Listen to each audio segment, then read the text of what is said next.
அலைக்கும் வரஹ்மத்துல்லாஹி தஆலா பரகாத்துஹு. அல்ஹம்துலில்லாஹி ரப்பில் ஆலமீன். ஸலாத்து வஸ்ஸலாமு அலா ரசூலிஹில் கரீம். அம்மா பஅத்.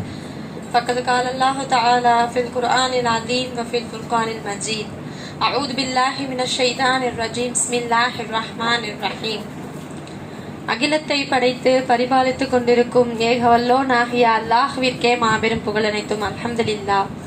சாந்தியும் சமாதானமும் என் ஈருலக தூதரான நபிகள் நாயகம் ஸல்லல்லாஹு அலைஹி வஸல்லம் அவர்களின் மீதும், அவர்களை அப்படியே பின்பற்றி வாழ்ந்த சத்திய சஹாபாக்கள், தாபியீன்கள், தபா தாபியீன்கள், குறிப்பாக இங்கு கூடியிருக்கும் நம் அனைவர்களின் மீதும் உண்டாவதாக.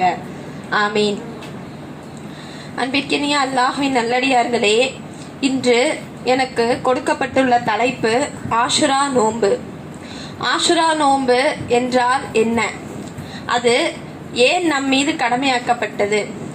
அந்த ஆஷுரா நோன்பு எப்போது எவ்வாறு நோற்க வேண்டும் என்ற சில விஷயங்களை பற்றி உங்கள் முன் பேச வந்திருக்கின்றேன்.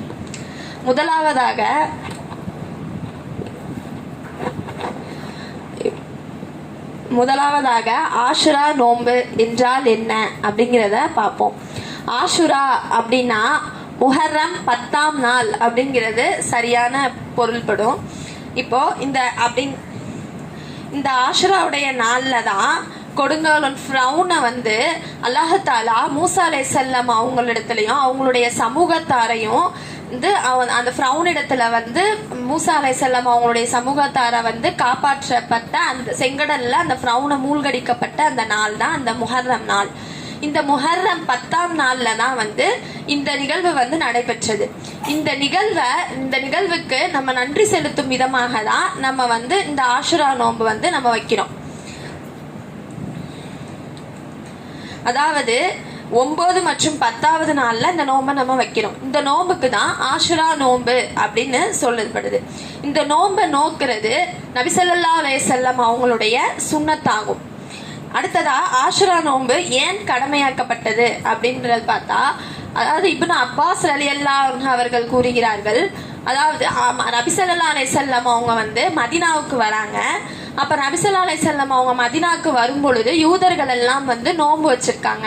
அப்போ அவங்க கேட்குறாங்க, எதுக்கு இந்த நாள்ல நீங்க நோன்பு வச்சிருக்கீங்க அப்படின்னு சொல்லி கேட்கும் பொழுது, அப்ப யூதர்கள்லாம் சொல்றாங்க, இந்த நாள்ல தான் மூசா அலைஹிஸ்ஸலாமையும் அவங்களுடைய சமூகத்தாரையும் இறைவன் வந்து ஃபிரௌனிடத்துல இருந்து காப்பாத்தி அவனை வந்து அந்த செங்கடல்ல மூழ்கடிச்ச நாள்.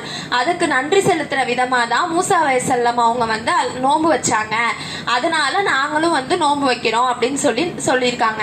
அப்ப நபி ஸல்லல்லாஹு அலைஹி வஸல்லம் அவங்க சொல்றாங்க, நீங்க உங்களை விட மூசா அலைஹிஸ்ஸலாம் அவங்களுக்கு நெருக்கமானவங்க நாங்க தான் அப்படின்னு சொல்லி நபி ஸல்லல்லாஹு அலைஹி வஸல்லம் அவங்க வந்து சொல்றாங்க.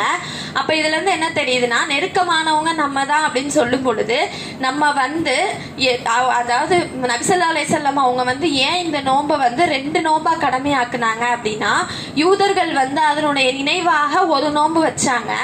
ஆனா நம்ம வந்து யூதர்களுக்கு மாறு செய்யும் விதமாக அவங்கள இருந்து நம்ம டிஃப்ரெண்டா தெரியணும் அப்படிங்கிறதுக்காக நபி ஸல்லல்லாஹு அலைஹி வஸல்லம் அவங்க வந்து இந்த முஹர்ரம் மாசத்துல இந்த ஆஷுராவுடைய நாளான இந்த 9, 10ஆம் நாள் இந்த 2 நாள்ல இந்த நோன்பு வந்து கடமையாக்குனாங்க.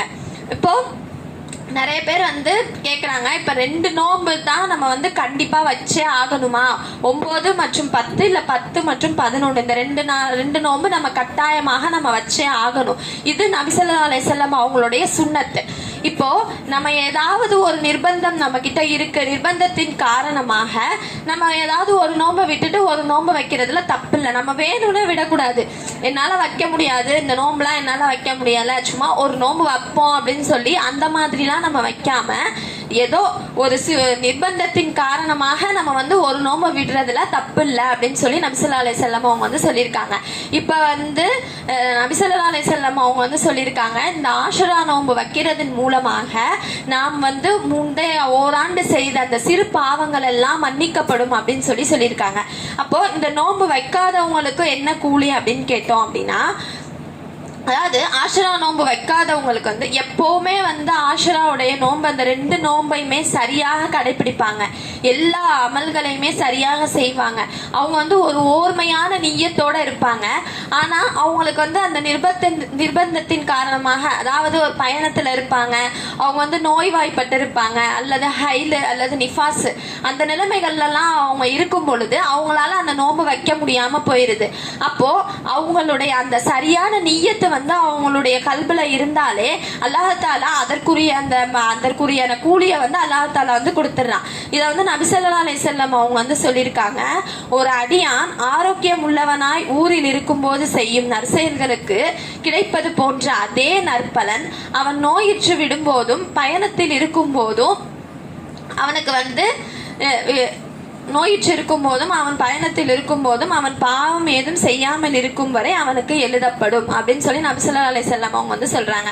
இதுல என்ன தெரியுதுன்னா, அதனால நம்ம நோன்பு வைக்காட்டாலும் அதற்குரியான சரியான நிய்யத்தும் அதற்குண்டான முயற்சியும் இருந்தாலே அந்த செயல் செய்த கூலி வந்து நிச்சயமாக அல்லாஹ்தாலா வந்து நமக்கு கொடுப்பான் அப்படிங்கிறதுல வந்து நமக்கு எந்த சந்தேகமும் கிடையாது.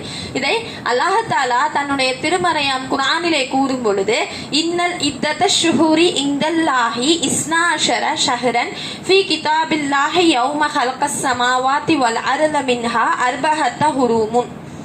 அதாவது வானங்களையும் பூமியையும் படைத்த நாள் முதல் அல்லாஹ்வின் பதிவேட்டில் உள்ளவாறு அல்லாஹ்விடத்தில் நிச்சயமாக மாதங்களின் எண்ணிக்கை 12 மாதமாகும், அவற்றுள் 4 மாதங்கள் சிறப்புக்குரியதாகும் அப்படின்னு சொல்லி அல்லாஹ்தாலா வந்து சொல்லியிருக்கான். இந்த 4 மாதங்கள் என்னென்ன அப்படின்னா, முஹர்ரம், ரஜப், துல்காதா, துல்ஹஜ்.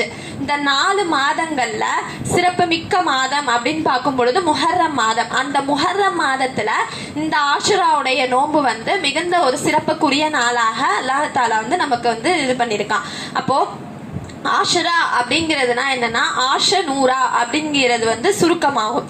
எவர் வந்து இத்தினத்தினுடைய கண்ணியத்தை பேணுகின்றார்களோ அவர் வந்து ஒளிமயமாக வாழ்வார் அப்படிங்கிறதுக்கு தான் இந்த வந்து ஆஷுரா அப்படிங்கிறது ஒரு பொருள், சரியான ஒரு பொருளாக கருதப்படுகிறது.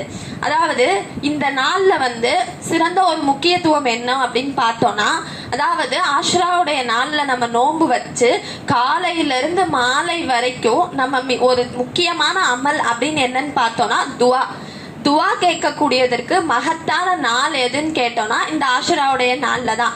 ஏன்னா அன்னைக்கு தான் வந்து நபிமார்களுக்கெல்லாம் வந்து நிறைய சிறப்புகள் நடந்திருக்கு. அவங்களுடைய துவாக்கள் எல்லாம் அங்கீகரிக்கப்பட்ட நாள்னு பார்த்தோன்னா அந்த ஆஷுராவுடைய நாள்ல தான். அப்போ நம்ம வந்து காலையில இருந்து மாலை வரைக்கும் நம்ம இறைவனுக்காக நம்ம நோன்பு நோற்று நம்மளுக்கு நிறைய தேவைகள் இருக்கும். நம்மளுடைய நம்மளுடைய உடல் ஆரோக்கியத்துக்காக, நம்மளுடைய வியாபாரத்துக்காக, நிறைய பேர் வந்து குழந்தை இல்லாம நிறைய பேர் வந்து கஷ்டப்படுறாங்க. இந்த மாதிரி ஒவ்வொரு குடும்பங்கள்லயும் ஒவ்வொரு பிரச்சனைகள் வந்து இருக்கும். அதனால நம்ம வந்து ஒரு சரியான ஓர்மையோட சரியான நிய்யத்தோட அல்லாஹ் மீது முழு ஈமானோடு இருந்து நம்ம அன்னைக்கு காலையில இருந்து நம்ம மாலை வரைக்கும் அவனிடத்துல நம்ம தேவைகளை வந்து நம்ம கேட்டோம்னா நிச்சயமாக அல்லாஹ்தாலா அன்னைக்கு நம்மளுடைய துவாக்களை அங்கீகரிக்கக்கூடியவனாக இருக்கான். அப்போ நம்ம ஃபர்ஸ்ட் ஸ்டார்டிங் வந்து என்ன செய்யணும் அப்படின்னா, சுபஹானல்லாஹி வ பிஹம்திஹி அதை வந்து 100 தடவை நம்ம வந்து ஓதணும். நம்ம சாதாரணமா நம்ம வந்து தினசரி நம்ம ஓதக்கூடியவங்களாக நம்ம இருப்போம். ஆனா அன்றைய நாள் வந்து நம்ம இதெல்லாம் ஓதி அல்லாஹ்விடத்துல நம்ம துவா கேட்டோம் அப்படின்னா அது வந்து நிச்சயமாக அல்லாஹ்தாலா அதை அங்கீகரிச்சு கொள்றான். ஃபர்ஸ்ட் வந்து சுபஹானல்லாஹி வ பிஹம்திஹி அதை வந்து நம்ம 100 தடவை ஓதணும்.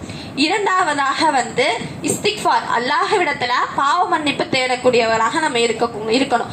அது வந்து நம்ம சாதாரணமா நம்ம வந்து பாவ மன்னிப்பு தேட அஸ்தக்ஃபிருல்லாஹில் அலீம் அப்படின்னு சொல்லி ஓதுவோம்.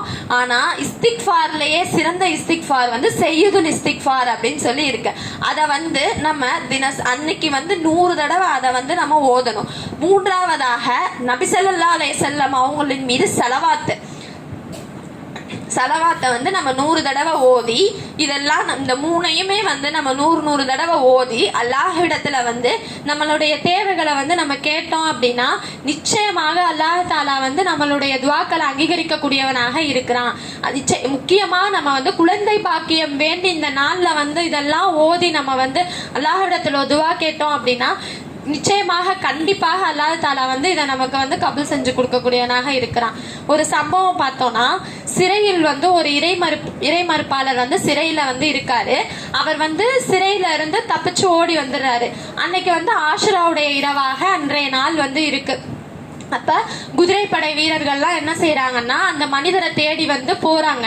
மிகுந்த ஒரு அடர்ந்த காடு, அந்த காட்டுக்குள்ள வந்து அந்த மனிதரை தேடி போகும் பொழுது அந்த மனிதர் வந்து அல்லாஹ்னாலே வந்து அந்த மனிதர் வந்து என்னன்னே தெரியாது. அப்ப வந்து அவன் வந்து ஒரு இறை மறுப்பாளர் அவன். அப்போ அந்த மனிதர் வந்து அன்னைக்கு ஆஷுராவுடைய தினமாக இருக்கு.